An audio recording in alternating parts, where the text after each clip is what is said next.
హే, చీకట్లో మొత్తం చీకటి ఉంది, కారు చీకటి.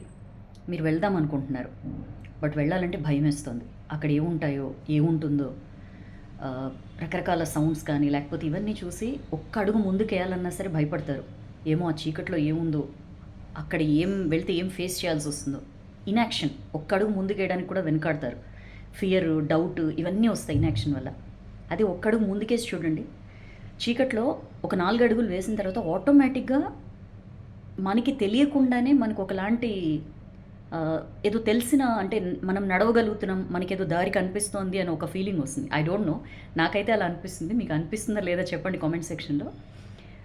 సో ఏంటంటే అప్పటిదాకా అవతల ఏముందో తెలియదు అన్న ఒక డౌట్ కానీ ఆ ఫియర్ కానీ మనం నడవడం మొదలుపెట్టిన తర్వాత అదంతా పోతుంది.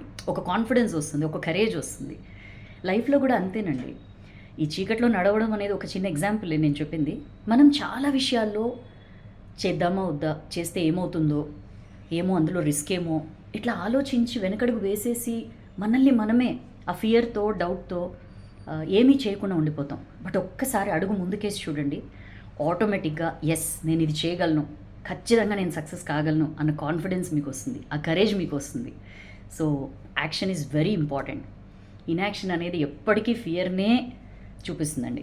బాగా అనిపించింది నాకు, మీతో షేర్ చేసుకుందామని వచ్చాను. కింద కామెంట్ సెక్షన్లో మీ ఒపీనియన్ చెప్పండి. మీరు యాక్షన్ తీసుకుంటారా, ఇన్యాక్షన్తో ఉంటారా? Let me know. నచ్చితే లైక్ చేయండి, బాగా నచ్చితే షేర్ చేయండి. This is your Soujanya. Tata, bye.